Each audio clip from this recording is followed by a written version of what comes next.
Shalom, selamat pagi, selamat beribadah kepada kita semua. Kiranya ibadah ini membawa berkat bagi kehidupan iman kita. Ibadah kita pada pagi hari ini dipimpin oleh Pendeta Christina Manginte, MTH. Untuk memulai ibadah kita pada pagi hari ini, saya undang sedang jemaat untuk bangkit berdiri. Kita melakukan pujian dari nyanyian rohani 3 ayat pertama dan kedua. Hormat bagi Allah Bapa.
Pertolongan kita adalah dalam nama Tuhan yang menjadikan langit dan bumi.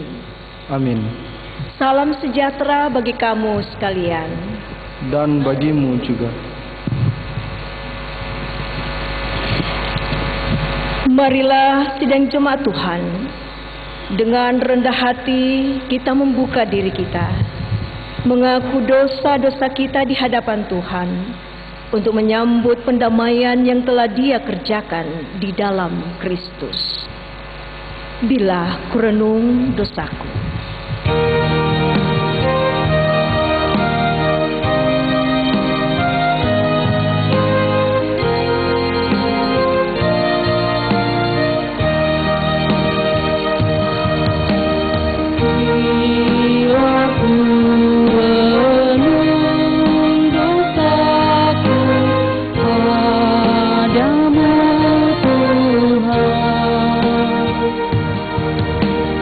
Ya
bawah naungan sayap muda hatiku, kasih sayangmu pengharapanku,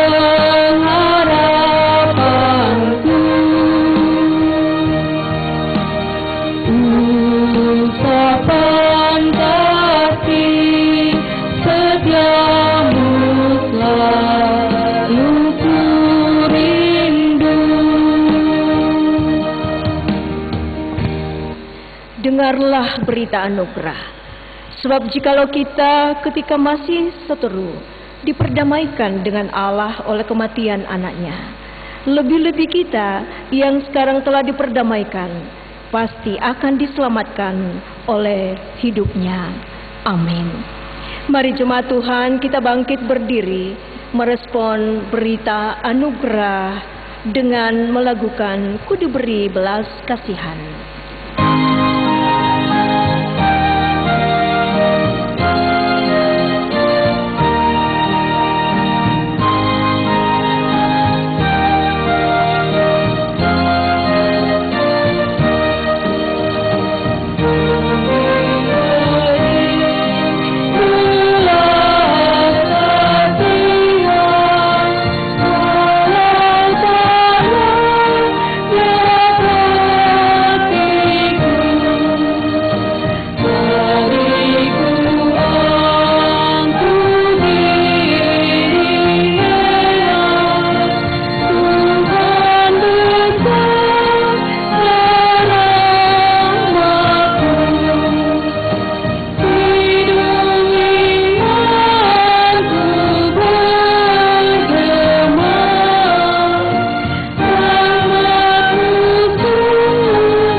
Hai manusia, telah diberi Tuhan kepadamu apa yang baik, dan apakah yang dituntut Tuhan daripadamu selain berlaku adil, mencintai kesetiaan, dan hidup dengan rendah hati di hadapan Allah. Amin.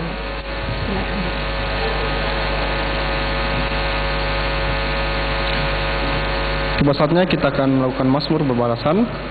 Kita ambil dari Mazmur pasal yang 17 ayat yang pertama sampai ayat yang ke-7. Mazmur pasal 17 ayat yang pertama sampai ayat yang ke-7. Ayat yang ganjil saya akan bacakan, dan ayat yang genap sedang jemaat sekalian yang akan bacakan. Kita mulai. Diburu dengan tak bersalah.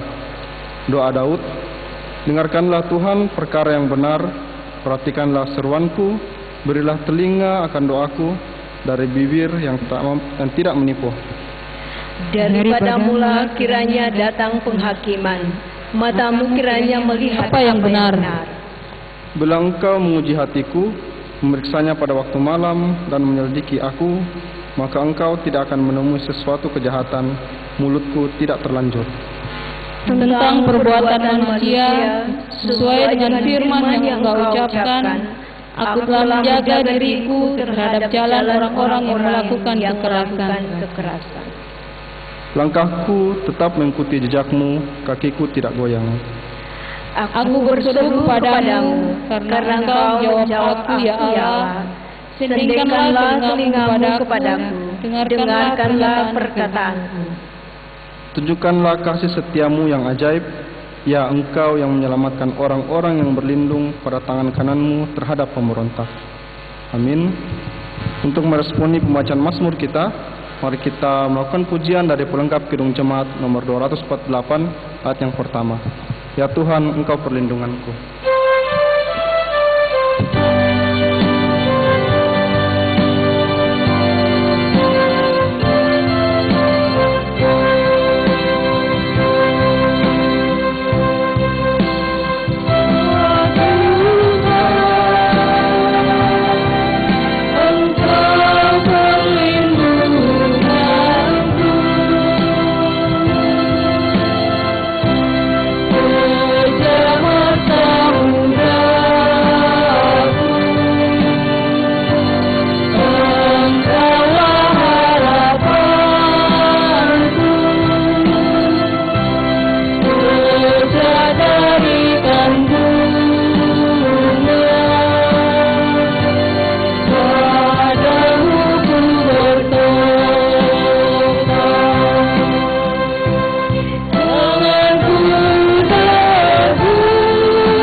saudara kekasih Tuhan, saatnya mempersiapkan bagian Alkitab kita untuk menerima firman Tuhan.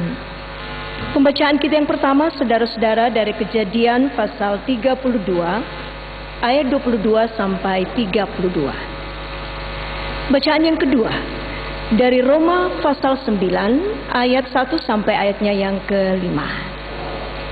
Dan bacaan Injil adalah dari Matius pasal 14 ayat 13 sampai ayat 21.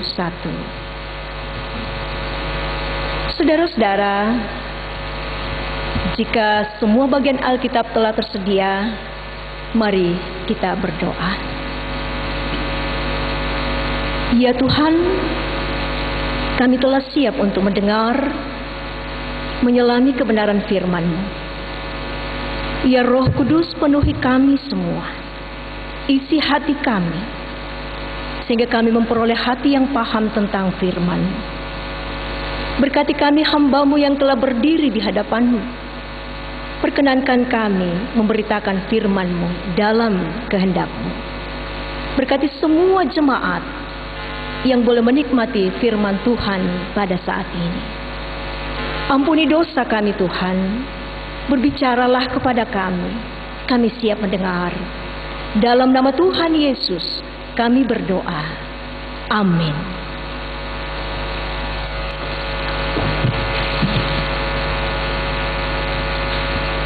Pembacaan yang pertama terambil dari Kejadian 32 ayat 22 sampai dengan 32. Pergumulan Yakub dengan Allah. Pada malam itu Yakub bangun dan ia membawa kedua istrinya, kedua budaknya perempuan dan ke-11 anaknya, dan menyeberang di tempat penyeberangan sungai Yabok. Sesudah ia menyeberangkan mereka, ia menyeberangkan juga segala miliknya. Lalu tinggallah Yakub seorang diri, dan seorang laki-laki bergulat dengan dia sampai fajar menyingsing.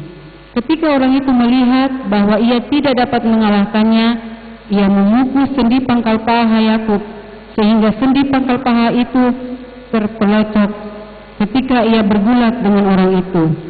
Lalu kata orang itu, "Biarkanlah aku pergi, karena fajar telah menyingsing."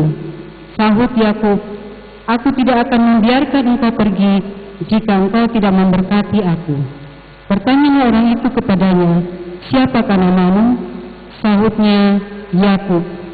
Lalu kata orang itu, "Namamu tidak akan disebutkan lagi Yakub, tetapi Israel, sebab engkau telah bergumul melawan Allah dan manusia, dan engkau menang." Bertanyalah Yakub, "Katakanlah juga namamu." Tetapi sahutnya, "Mengapa engkau menanyakan namaku?" Lalu diberkatinya lah Yakub di situ. Yakub menamai tempat itu Peniel, sebab katanya, "Aku telah melihat Allah berhadapan muka, tetapi nyawaku tertolong." Lalu tampaklah kepadanya matahari terbit ketika ia telah melewati Peniel, dan Yakub pincang karena pangkal pahanya. Itulah sebabnya sampai sekarang orang Israel tidak memakan daging yang menutupi sendi pangkal paha, karena dia telah memukul sendi pangkal paha Yakub pada otot pangkal pahanya. Amin.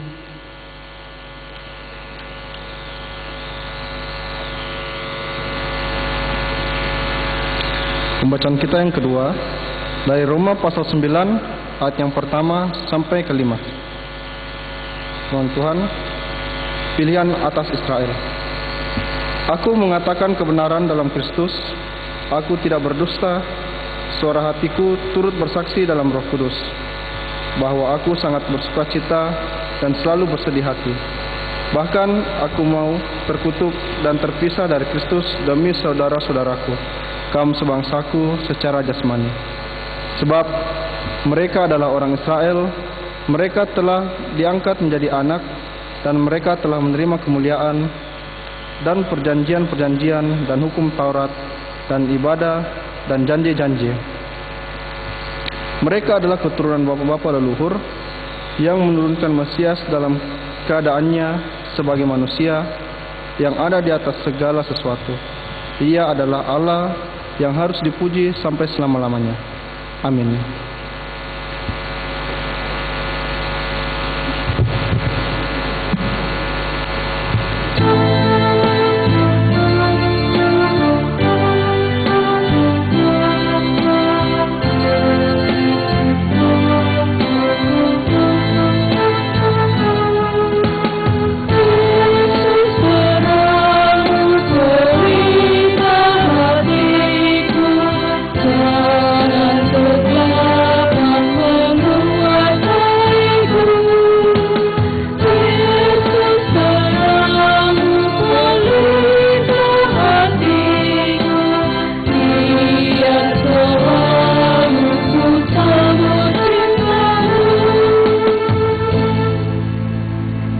Marilah berdiri sidang jemaat mendengarkan Injil Kristus Yesus dari Matius pasal 14 ayat 13 sampai ayat 3 sampai ayat 21. Firman Tuhan, Yesus memberi makan 5.000 orang.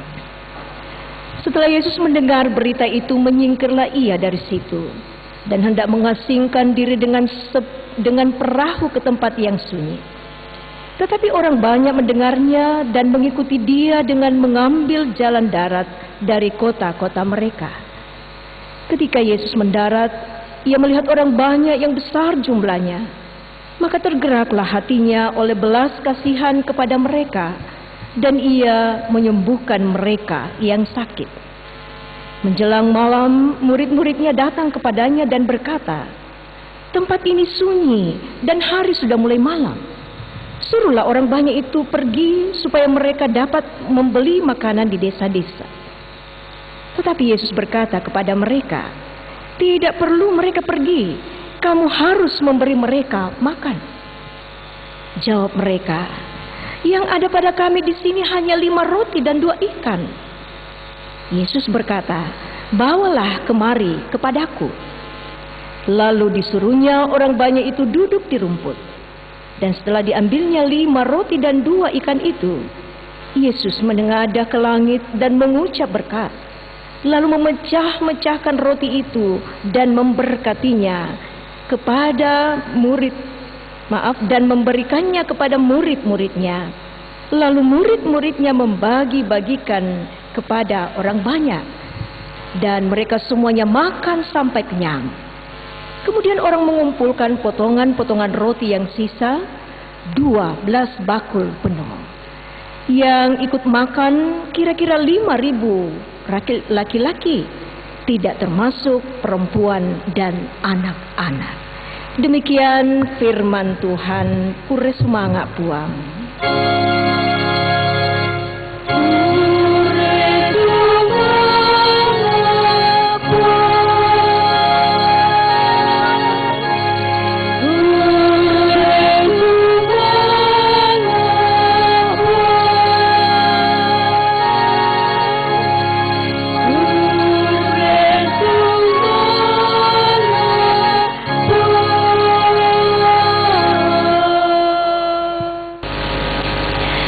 Shalom saudara-saudara, puji Tuhan kita boleh berjumpa kembali di hari karunia Tuhan, hari Minggu.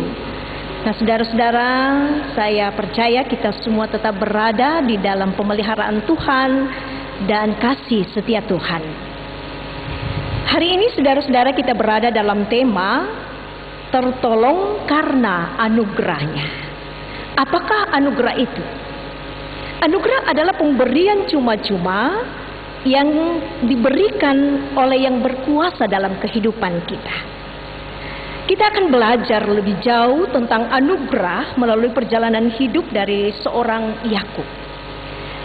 Yakub meninggalkan kediaman mertuanya Laban untuk membangun keluarganya sendiri.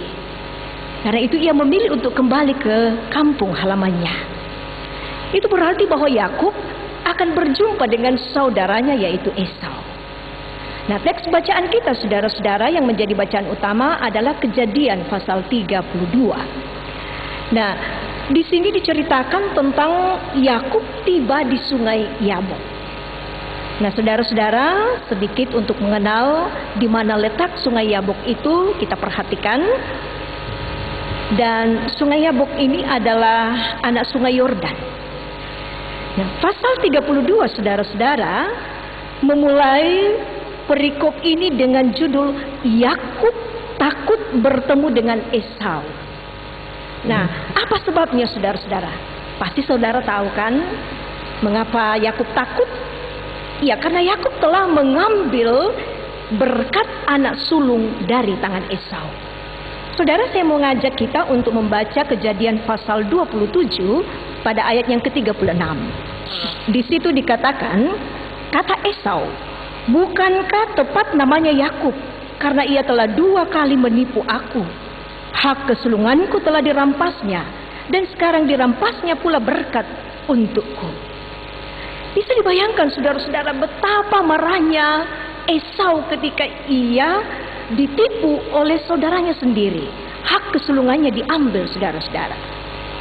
Nah, dalam rasa takut yang amat dalam itu, tentu dalam diri Yakub yang ada adalah bahwa pasti Esau akan membunuh saya.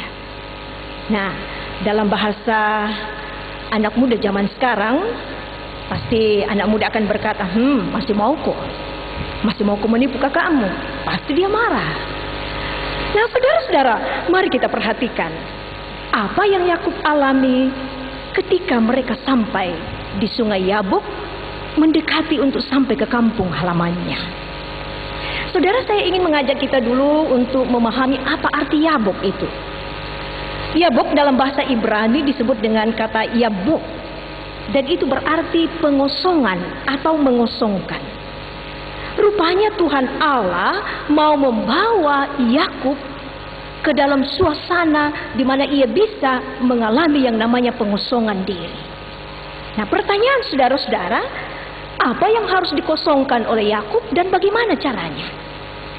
Mari kita perhatikan bacaan utama kita yang dimulai dari ayat 22. Dan saya mengajak kita untuk membaca ayat 22 sampai 24. Firman Tuhan berkata, "Pada malam itu Yakub bangun dan ia membawa kedua istrinya, kedua budaknya perempuan dan ke-11 anaknya, dan menyeberangkan ke tempat penyeberangan Sungai Yabok. Sesudah ia menyeberangkan mereka, ia menyeberangkan juga segala miliknya. Lalu tinggallah Yakub seorang diri, dan seorang laki-laki bergulat dengan dia sampai fajar menyingsing." Nah, saudara-saudara, dalam ayat 24 dikatakan, lalu tinggallah Yakub seorang diri, dan seorang laki-laki bergulat dengan dia sampai fajar menyingsing. Saudara-saudara, ini pergulatan terjadi. Dan adakah kita tahu siapa laki-laki ini? Ini adalah Allah sendiri yang datang menjumpai Yakub. Dan kalau kita lihat pada ayatnya yang ke-30, saudara-saudara, Yakub mengatakan bahwa tempat itu diberi nama Peniel, sebab katanya, "Aku telah melihat Allah berhadapan muka, dengan nyawaku tertolong." Artinya, saudara-saudara, seorang laki-laki yang tanpa nama ini datang menyerang Yakub pada saat itu, dan mereka bergulat, tidak lain adalah Allah. Dan Allah berteofani, berjumpa langsung dengan Yakub dalam rasa galaunya. Nah, saudara-saudara kekasih Tuhan, mari kita perhatikan apa yang terjadi dalam ayat-ayat ini. Dalam ayat 25 dikatakan, laki-laki itu tidak dapat mengalahkan Yakub.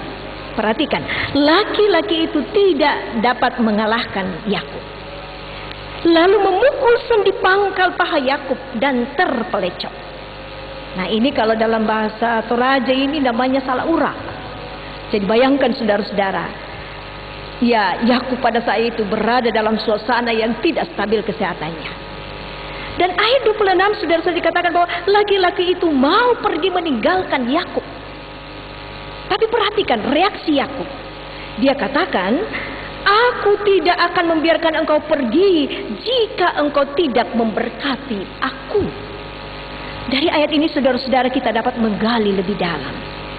Saudara, di daerah timur dekat, masalah hukum itu kadang-kadang diputuskan dengan suatu ujian. Dan salah satu cara untuk memutuskan hukuman itu adalah bertanding dalam pergulatan. Dan rupanya inilah yang dialami oleh Yakub pada saat itu.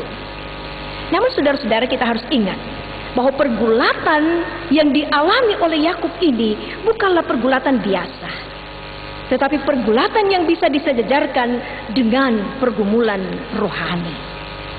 Peristiwa ini sekali lagi adalah teofani Allah. Karena itu, saudara-saudara, ini sangat bersejarah dalam perjalanan iman seorang yang bernama Yakub. Apa yang dialami oleh Yakub ketika ia berjumpa dengan Allah? Laki-laki yang bergulat dengan Yakub itu kemudian dipanggil dengan sebuah istilah, engkau telah bergumul melawan Allah dan manusia. Dan saudara-saudara, rupanya inilah yang menjadi penjelasan dalam kehidupan pergumulan Yakub pada saat itu.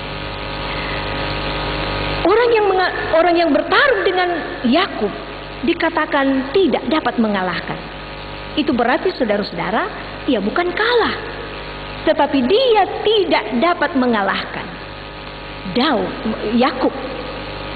Karena itu ia melakukan suatu pukulan untuk mematahkan kekuatan daripada Yakub. Yakub dipandang sebagai seorang yang menang dalam bacaan kita ini, saudara-saudara, bukan karena orang itu kalah, tetapi karena Yakub sungguh-sungguh tidak menyerah sampai orang itu memberikan berkat baginya. Nah, saudara-saudara, saya kira sikap yang diperlihatkan oleh Yakub ini harus menjadi sesuatu pelajaran iman bagi kita. Ia sebenarnya tidak mau menyerah sampai ia mendapatkan berkat Tuhan, karena dia tahu ini bukan orang sembarangan. Nah, saudara, lalu kemudian bagaimana reaksi daripada orang tersebut yang tidak tanpa nama tetapi dia adalah Allah? Mari kita perhatikan ayat 27 dan ayat 28. Ayat 27 dikatakan, bertanyalah orang itu kepadanya, siapakah namamu? Sahutnya, Yakub. Lalu kata orang itu, namamu tidak akan disebut lagi Yakub, tetapi Israel, sebab engkau telah bergumul melawan Allah dan manusia, dan engkau menang. Di sini Yakub sadar bahwa ia sedang berurusan dengan Allah yang sedang menjumpainya secara khusus dalam kesesakannya. Saudara, tahukah kita kenapa Allah memukul pangkal paha Yakub? Kekuatan Yakub dipatahkan Tuhan, supaya Yakub tidak menjadi orang yang mengandalkan kekuatannya. Tuhan melihat sikap dan sifat Yakub yang harus dihancurkan, supaya dia bisa dipakai Tuhan jauh lebih mulia di masa depan. Yakub mengalami hidup baru, yaitulah bahwa dia sungguh mendapat anugerah Tuhan. Karena itu pergumulan dengan Allah dalam kehidupan kita ini, saudara-saudara, juga sangat dibutuhkan. Pergulatan dengan Allah setiap saat dibutuhkan dalam kehidupan kita.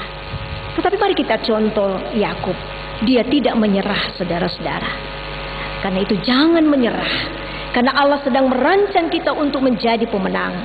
Allah juga mau agar kita memenangkan jiwa-jiwa melalui cara hidup kita. Allah tidak pernah kalah, saudara-saudara, tetapi Allah mau agar kita diberi kesempatan untuk menang. Jaminannya jelas, yaitulah di dalam Yesus Kristus. Tuhan memberkati kita sekalian. Amin.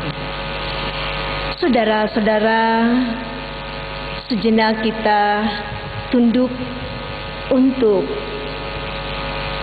mendalami apa yang Tuhan ingin nyatakan bagi kita melalui firman-Nya dalam saat teduh. Belajar dari hijrahnya Yakub menuju ke kampung halamannya, dan ia berada di Sungai Yabok, maka ada suatu pengosongan diri. Kita pun perlu mengosongkan diri, saudara-saudara. Kita perlu meninggalkan tabiat manusia lama kita. agar Tuhan dapat memberikan identitas baru seperti yang Tuhan mau. Kita menjadi sejalan dengan maunya Tuhan dan bukan dengan maunya kita sendiri. Amin. Marilah bersama saudara-saudara kita berdoa menurut doa yang diajarkan Tuhan Yesus bagi kita sekalian, doa Bapa kami. Mari berdoa. Bapa kami yang ada di sorga, dikuduskanlah namamu, datanglah kerajaanmu, jadilah kehendak-Mu di bumi seperti di sorga. Berikanlah kami pada hari ini makanan kami yang secukupnya, dan ampunilah kami akan kesalahan kami, seperti kami juga mengampuni orang yang bersalah kepada kami.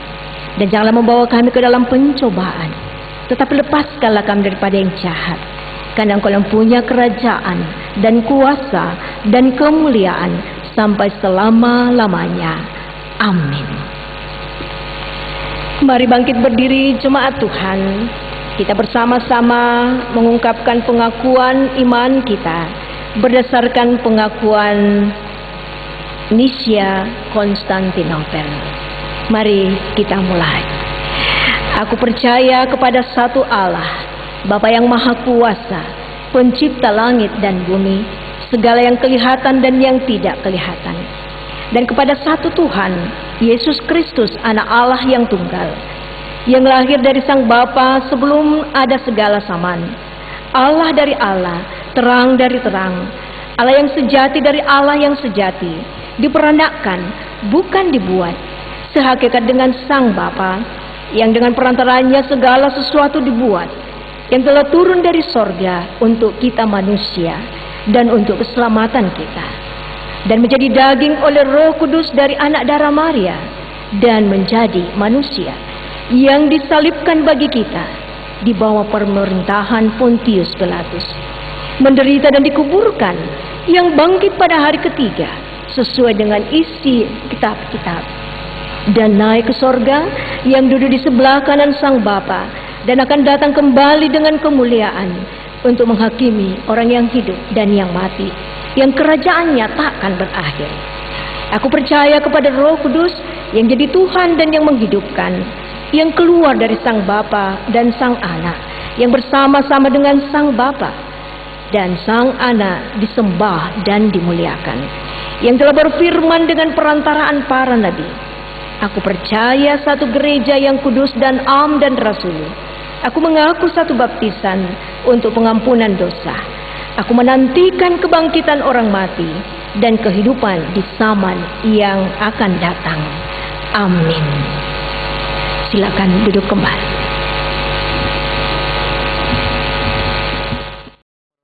Karena kasih setianya, karena perbuatan-perbuatannya yang ajaib terhadap anak-anak manusia, biarlah mereka mempersembahkan korban syukur dan menceritakan pekerjaan-pekerjaannya dengan sorak-sorai. Mazmur 107 ayat 21-22. Untuk mengirim persembahan kita, mari kita menyanyikan pujian dan nyanyian rohani 16 ayat yang pertama dan kedua. Sekarang bersyukur.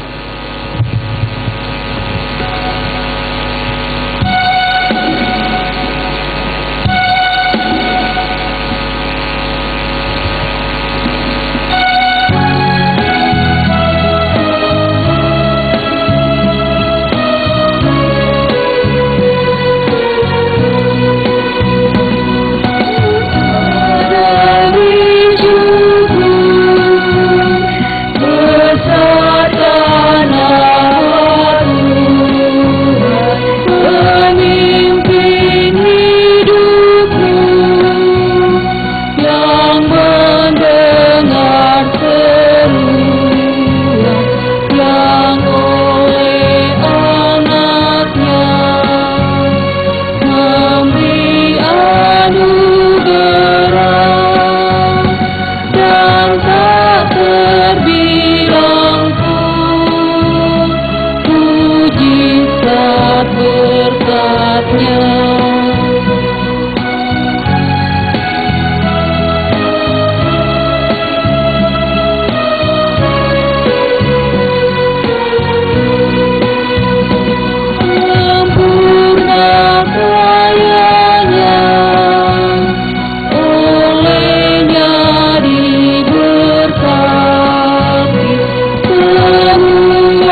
Saudara, marilah kita menaikkan syafaat kita di hadapan Tuhan.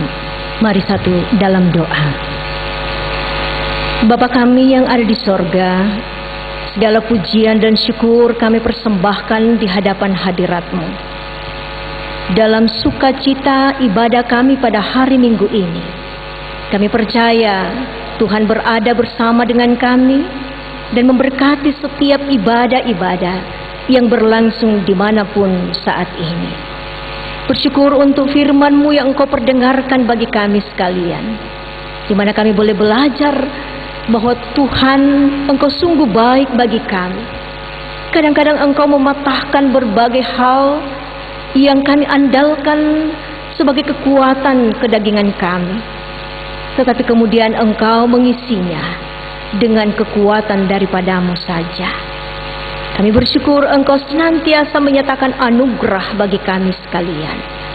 Ya Bapa di sorga, perkenankan kami dalam hari-hari hidup kami ke depan untuk senantiasa menikmati anugerah Tuhan, dan kami siap untuk Tuhan pakai dan Tuhan sempurnakan kehidupan kami dalam cara Tuhan sendiri. Bapa di sorga, kami bersyukur untuk semua kebaikan-Mu, pemeliharaan-Mu bagi kami semua dalam satu pekan yang telah berlalu. Saat ini kami kembali menaruhkan kehidupan kami ke dalam tangan kasih-Mu. Tuhan berkenan memberkati kami, sehingga pekan ini kami boleh lalui dalam kehendak Tuhan dan kebenaran Tuhan. Kami ingin untuk senantiasa mempertaruhkan seluruh gumul kami ke dalam tangan kasih-Mu. Pergumulan panjang yang masih kami hadapi bersama dengan dunia, bangsa, daerah, bahkan jemaat, keluarga dan pribadi kami. Tetapi kami percaya Tuhan, Engkau adalah Allah yang penuh dengan kasih. Tuhan pasti memelihara kami menghadapi cara hidup yang baru dalam masa-masa pandemi ini. Tuhan, kami ingin juga menyerahkan ke dalam tangan kasih-Mu untuk pergumulan kami dalam melawan sakit penyakit, dalam pergumulan mencari pekerjaan, dalam pergumulan pendidikan anak-anak cucu kami. Kami percaya Tuhan akan ada selalu bersama. Tapi kami juga tahu Tuhan bahwa ada banyak sukacita dalam kehidupan kami. Karena itu kami bersyukur untuk usia yang Tuhan karuniakan bagi kami sekalian. Bagi saudara-saudara kami yang berulang tahun dalam satu pekan ini, Tuhan, hikmat-Mu akan terus bertambah dalam diri mereka. Bagi yang sedang bersukacita dalam pertambahan usia rumah tangga mereka, pernikahan yang diberkati oleh Tuhan, kami percaya Tuhan ada dan kemuliaan hanya kepada-Mu saja. Bapa di sorga, kami juga serahkan ke dalam tangan kasih-Mu. Ada beberapa anggota jemaat kami yang bergumul dalam duka cita karena ditinggalkan oleh kekasih-kekasih mereka. Tuhan, hiburkan dan kuatkanlah mereka semuanya. Tuhan, berkenan Engkau menyempurnakan penyembahan kami dan persembahan jemaat-Mu. Berkenan Tuhan memberkati pelayanan kami dan setiap anak-anak Tuhan yang menyatakan diri dalam pelayanan pada ibadah ini. Hamba-Mu berdoa, Engkau memberkati semuanya. Dan kiranya pelayanan kami boleh menjadi berkat bagi setiap orang yang mengikuti ibadah ini. Bapa di sorga, terpujilah Dikau dalam kehidupan kami, dan kami menyerahkan seluruh rangkaian perjalanan hidup kami. Kami bawa doa kami ini Bapa, hanya di dalam Yesus Kristus, Tuhan Juru Selamat kami yang hidup kekal selama-lamanya. Amin. Saudara kekasih Tuhan, kita bersama-sama menerima pengutusan dan berkat dari Tuhan. Karena itu, marilah kita bangkit berdiri. Nyanyian jemaat Tuhan adalah kekuatanku.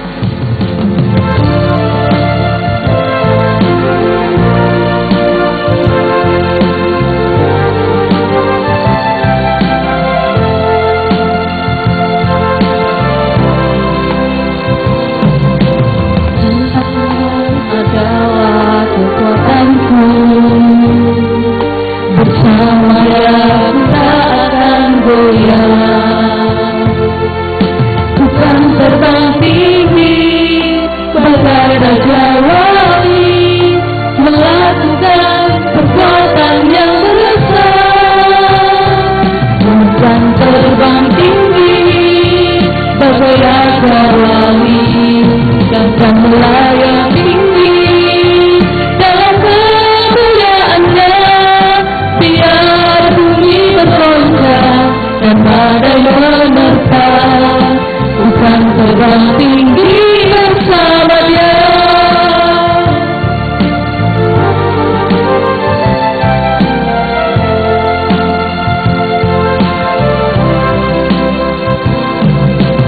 Tuhan menanti-nantikanmu, kamu butuh kekuatan yang baru. Berlari tak lesu, berjalan tak lelah, Roh Kudus kekuatan sayapku. Bukan terbang tinggi bagai raja wali dan melayang tinggi dalam kemuliaannya. Biar bumi bergoncang dan badai menerpa, Tuhan terbang tinggi bersamanya. Saudara-saudara, pergilah, tinggikanlah Kristus dalam hidupmu melalui cara hidup yang berkenan bagi Kristus, dan terimalah berkat-Nya. Tuhan memberkati engkau dan melindungi engkau. Tuhan menyinari engkau dengan wajah-Nya dan memberi engkau kasih karunia. Tuhan menghadapkan wajah-Nya kepadamu dan memberi engkau damai sejahtera. Amin.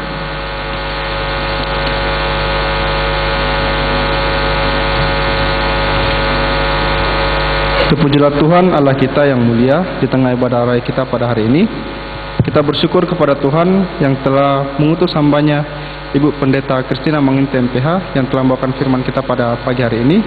Kita bersyukur kepada Tuhan telah menyatakan karyanya melalui pelayanan kantoria, organis, tim multimedia, poster, dan jurus gereja Jemaat Bontola yang telah bertugas.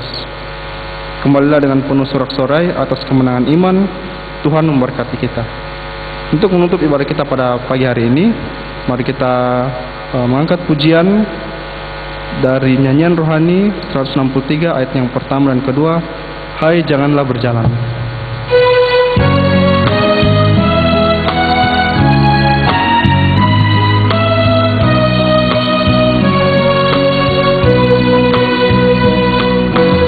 Janganlah berjalan seorang dirimu, carilah kebenaran yang kuatnya teguh, sebab berjalan salah kau mengalun menyesal. Percayalah Gembala dan ikutlah. Percayalah Gembala dan ikutlah.